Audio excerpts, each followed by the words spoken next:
রাতের অন্ধকার চিরে এগিয়ে আসছিল একটা কালো রঙের টাটা ক্যারিয়ার। প্রকৃতি যেন আজ উদ্দাম নৃত্য পরিবেশনে ব্যস্ত হয়ে গেছে। সারি সারি লম্বা লম্বা গাছগুলো মাথা নত করে এবং প্রত্যেকটি পাতাকে বৃষ্টিতে স্নাত করে বরুণ দেবতা যেন আজ ভয়ঙ্কর প্রলয়ে মেতেছে। অন্ধকার রাস্তার বুক চিরে দুটি হেডলাইটের আলো সামনে এগিয়ে যাচ্ছে। ড্রাইভারের সিটে বসে রাহুল বিন্দু বিন্দু ঘামছে। এই বৃষ্টিস্নাত রাতেও শীতের হাওয়াতেও রাহুল ঘামছিল। দৃশ্যমানতা প্রায় নেই, তার মধ্যে রাহুল প্রাণপণে গাড়ি চালাচ্ছে। তাকে যে ঠিক সময়ে পৌঁছতেই হবে। গাড়ি চালাতে চালাতেই রাহুল বারবার ঘড়ির দিকে তাকাচ্ছে। এমন সময় রাহুল দূর থেকে একটা ছোট্ট আলো বিন্দু দেখতে পেল। কাছে আস্তে আস্তে রাহুল বুঝলো সেটা আসলে বাস স্ট্যান্ড। ঝড়ের রাতে বাস স্ট্যান্ডের আলোটা দূর থেকে মনে হচ্ছে আলোটা জ্বলছে আর নিচ্ছে। বাস স্ট্যান্ডে আরো কাছে আসতে রাহুল চমকে উঠল। স্ট্যান্ডে একজন ভদ্রমহিলা দাঁড়িয়ে আছে এবং ইশারা করে গাড়ি থামানোর চেষ্টা করছে। রাহুল অবাক হয়ে গেল। এত রাতে, ভয়ঙ্কর বৃষ্টি রাতে, এই নির্জন জায়গায় একাকী একজন ভদ্রমহিলা। রাহুল ইতস্তত করছে, এই রাতে একজন ভদ্রমহিলাকে গাড়িতে লিফট দেওয়া উচিত কিনা। আজকাল যা দিনকাল পড়েছে, একা কিভাবে হেল্প করতে গিয়ে যদি খপ্পরে পড়ে যায়। কিন্তু এই ভাবনা চিন্তার তরঙ্গে সাময়িক বিরতি তাকে দিতেই হলো, কারণ সজোরে ব্রেক করতেই হলো। কারণ ভদ্রমহিলা প্রায় রাস্তার মাঝখানে এসে দাঁড়িয়েছে। রাহুল উত্তেজিতভাবে গাড়ির উইন্ডো নামিয়ে প্রায় চেঁচিয়ে উঠল, রাতে মরবার জন্য কি আমার গাড়িই মিলেছিল? সত্যিই স্যার, খুব হেল্পলেস হয়ে আপনার সাহায্য চাইছি। আমায় প্লিজ একটু বানারহাট বা পাশের কোনো লোকালয়ে ছেড়ে দিতে পারবেন? খুব খুব উপকার হয়। রাহুল দেখল ভদ্রমহিলা পরনে সাদা রঙের চুড়িদার, বৃষ্টিতে প্রায় পুরোটাই ভিজে গেছে। চলে আসুন, আমি বানাহাটের দিকেই যাচ্ছি। ভদ্রমহিলা দৌড়ে এসে ড্রাইভারের সিটের পাশে সিটে এসে বসল। রাহুল দেখল শ্যামলা গরনে ভদ্রমহিলা, নাক বেশ টিকালো, রোগাটে গরম, চেহারায় একটা বেশ শ্রমভাব আছে, কিন্তু অন্ধকারে এর বেশি ঠাহর করা যাচ্ছে না। আপনি এত রাতে একাকী এই বাস স্ট্যান্ডে অপেক্ষা করছেন? আমি পেশায় নার্স। হাসপাতালে যাওয়ার জন্য বাড়ি থেকে বেরিয়ে বাসে করে এই বাস স্টপেই নামি। এখান থেকে হাসপাতালের গাড়ি এসে নিয়ে যাওয়ার কথা ছিল, কিন্তু 1 থেকে 2 ঘন্টা দাঁড়িয়েই আছি, গাড়ির দেখা নেই। এদিকে মোবাইলে টাওয়ারও পাচ্ছি না। তারপর হঠাৎই ঝড় বৃষ্টি শুরু হলো। জীবনে এত ঝড় আমি দেখিনি। ঠিকই বলেছেন, ওদিকটাতে রাস্তায় প্রচুর গাছও ভেঙে পড়েছে। এই রাতে লিফট দেওয়ার জন্য আপনাকে অসংখ্য ধন্যবাদ জানাই। ভগবান সাক্ষাৎ আপনাকেই পাঠিয়েছেন। তা নয়, এত রাতে একজন ভদ্রমহিলা একাকী দাঁড়িয়ে থাকলে, তাও এত ঝড় বৃষ্টির রাতে, নিস্তব্ধ রাতে, সবাই লিফট দিত। তবুও ধন্যবাদ দেওয়ার ভাষা নেই আপনাকে। আপনার নাম জানতে পারি? রাহুল দাস। আপনি? লতিকা রায়। Nice name. চলুন, আমার তাড়া আছে, বলে রাহুল গাড়ি স্টার্ট করলো। লতিকাও অন্ধকারের মধ্যে রাহুলকে দেখার চেষ্টা করলো। লম্বা চুল, টিকালো নাক, একটা ঢিলে ঢালা শার্ট পরা, আধো আবছা অন্ধকারে এর চেয়ে বেশি দেখা যাচ্ছে না। তবে এটা বোঝা যাচ্ছে কেমন যেন অগোছালো আর একটু তাড়াতাড়ির মধ্যে আছে। আপনি এত রাতে কোথায় যাচ্ছেন? আমি সরকারি চাকরি করি জলপাইগুড়ি স্বাস্থ্য দপ্তরে। মা থাকেন বানারহাটে। আমি সপ্তাহে 2 থেকে 3 দিন গাড়ি নিয়ে বাড়িতেই ফিরি, কিন্তু আজ ফিরতে একটু বেশিই দেরি হয়ে গেছে। তারপরে এই ঝড় বৃষ্টির গাড়ি চালাতেও খুব অসুবিধা হচ্ছে। বানারহাটে মা বুঝি একাই থাকে? হ্যাঁ, একাই, তবে একজন অ্যাটেন্ডেন্ট থাকে। তবে আমি যেদিন যাই, রাতেবেলায় বাড়ি চলে যাই। মা একা আছে বলেই কি এত তাড়াতাড়ি করছেন? ঠিক তাও না, আমার কেন যেন মনে হচ্ছে মার আমাকে আজ খুব দরকার। সকাল থেকেই মনটা কেমন ছটফট করছে। আসলে 15 দিন হয়ে গেল আমি মার সঙ্গে দেখা করতে আসিনি। আপনি তো বললেন আপনি সপ্তাহে 3 দিন আসেন, তবে এবারে 15 দিন পর? আর বলবেন না, ভগবান না চাইলে আর কি করা যাবে, বলেই রাহুল একটা দীর্ঘশ্বাস ছাড়ল। হঠাৎ আকাশ ছিঁড়ে একটা বিদ্যুৎ ঝলকানি খেলে গেল। রাতের অন্ধকারকে এফোড় ওপর করে যেন একটা আলোর রেখা চারিদিকে ভরিয়ে দিয়ে আবার বন্ধ হয়ে গেল। ওই স্বল্প আলোর তুলিতেই লতিকা দেখল রাহুলের চোখ দুটো স্থির হয়ে আছে, আর চোখের কোণে অশ্রুবিন্দু চিকচিক করছে। আপনার মা কি অসুস্থ? অসুস্থ তো বটেই, তারপর মার একটু মানসিক সমস্যা হচ্ছে, কিছুই মনে রাখতে পারছেন না। ও, সো স্যাড। আজকাল বয়স্ক লোকদের এটা একটা কমন সমস্যা হয়ে গেছে। একাকিত্ব গ্রাস করছে, মানসিক সমস্যা দেখা যাচ্ছে। আপনি তো নার্স, অনেক পেশেন্টেরই শুশ্রূষা করা তো আপনার কাজ, জানবেন হয়তো। রাহুল মনে বিভিন্ন চিন্তা একের পর এক গ্রাস করতে লাগলো। এই ঝড়ের রাতে গাড়ি বিশেষ জোরে চালাতেও পারছে না। এদিকে অ্যাটেন্ডেন্ট রাত 9টায় চলে যাবে, এখন প্রায় 12টা। মা একা একা কি করছেন কে জানে। তারপর এত ঝড় চলে, নিশ্চয়ই কারেন্ট চলে গেছে। ভেতরে ভেতরে মায়ের জন্য খুব দুশ্চিন্তা হচ্ছে। সময় মতো মায়ের কাছে যাওয়া যাবে তো? তারপরে এই ভদ্রমহিলা কেমন মানুষ হবে কে জানে। গাড়ি তো তুলে নিলাম, ঠিকঠাক হলেই হয়। লতিকাও রাহুলকে নিয়ে চিন্তা করছিল।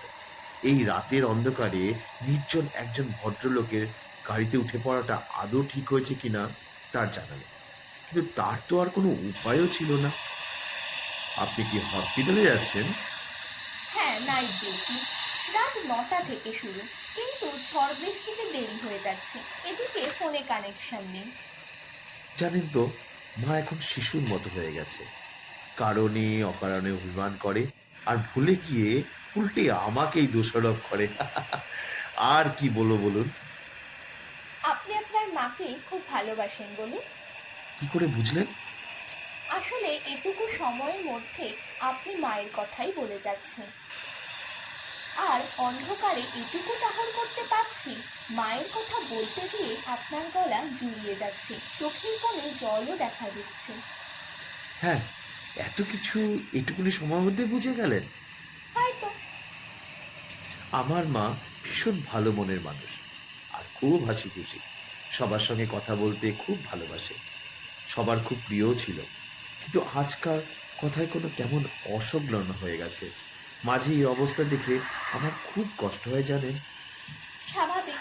আপনার বাবা? বাবা কিছুদিন আগেই মারা গেছেন। বাবা চলে যাওয়ার পর মা আরো খারাপ হয়ে গেলেন। জানেন, বাবাকে আমি না সারাক্ষণ আশেপাশেই ফিল করি। ও, সরি। আমি অনাথ ছিলাম, মামা বাড়িতে মানুষ, তাই আপনার বাবা মায়ের ভালোবাসাটা আমার অন্যরকম ভাবে কাজ করছে। এর মধ্যে আমার গোটা আকাশ জুড়ে বিদ্যুৎ খুলে গেল। ক্ষণিকের সেই আলোতেই লতিকা লক্ষ্য করল রাহুলের গালে কাদার দাগ, আর জামাতেও একটু কাদা লেগে আছে। এ কি, আপনার গালে একটু মাটি লেগে আছে মনে হচ্ছে। আহ, আসার সময় গাড়ির চাকা চেঞ্জ করার সময় নোংরা হয়েছে হয়তো। আর 15 মিনিটের মধ্যেই বানারহাটে ঢুকে পড়ল। লতিকার মনে হলো রাহুল যেন কথাটা ঘোরানোর চেষ্টা করলো। লতিকা বোধহয় একটু চোখ লেগে গেছিল।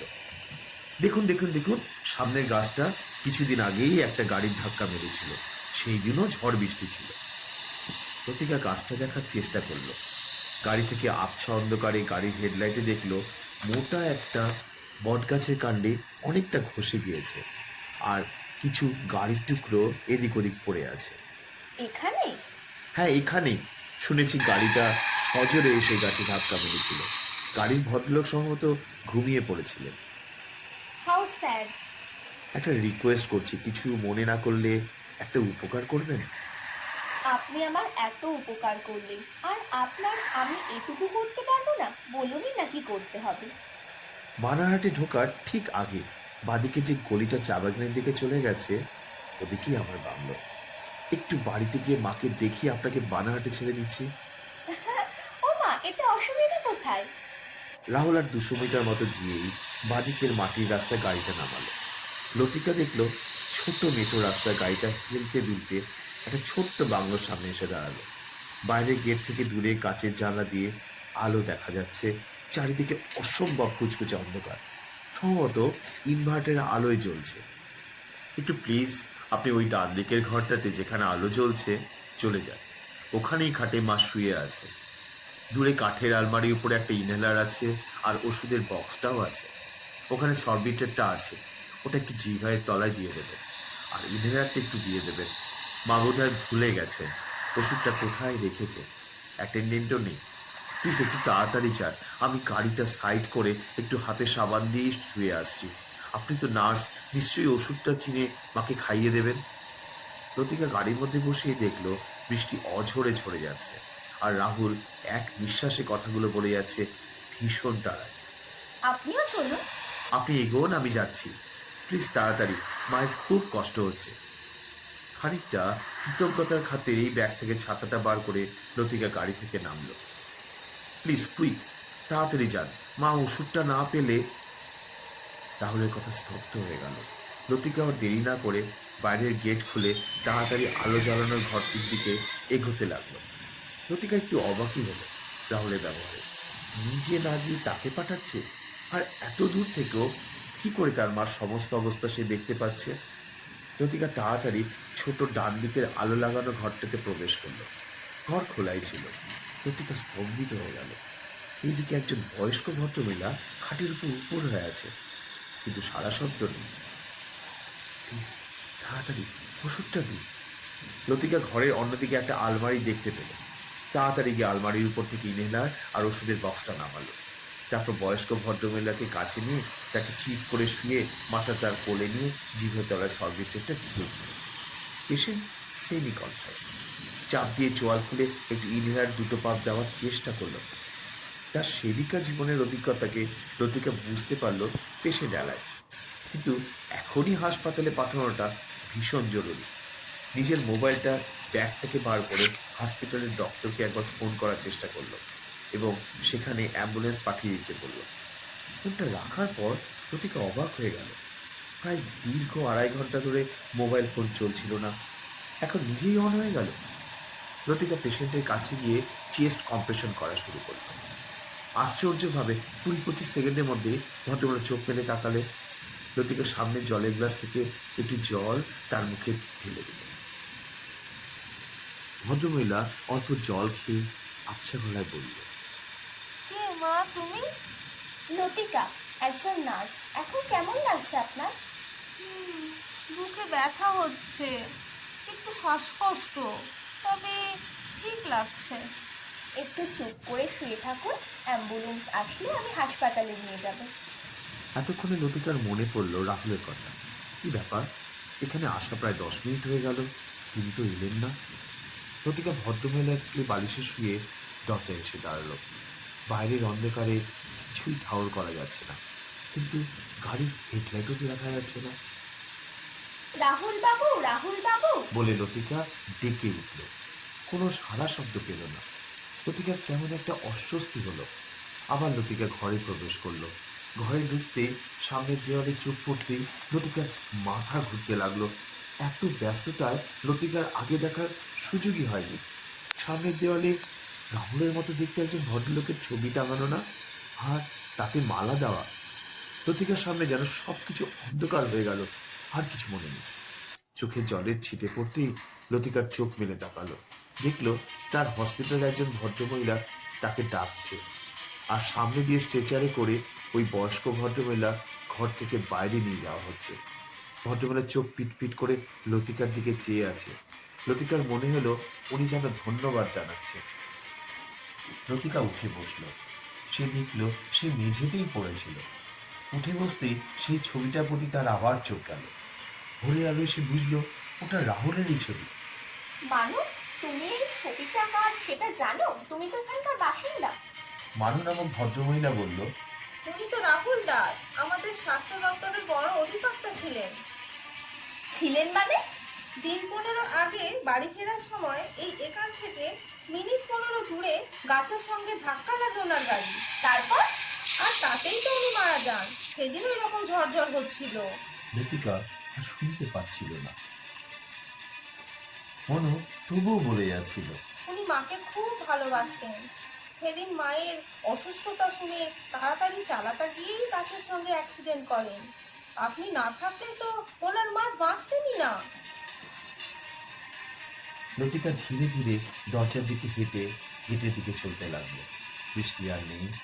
ভোরের আলোর সঙ্গে স্নিগ্ধ শীতল হাওয়া লতিকার সারা অঙ্গ যেন ধুয়ে দিচ্ছিল, আর আশেপাশের উঁচু পাতাগুলো হাওয়ায় একবার এদিকে ওদিকে দুলতে দুলতে শ শ করে আওয়াজ হচ্ছিল।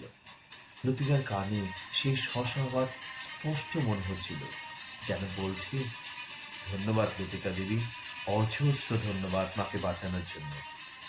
চেনা চেনা গলা। রাহুল বাবু,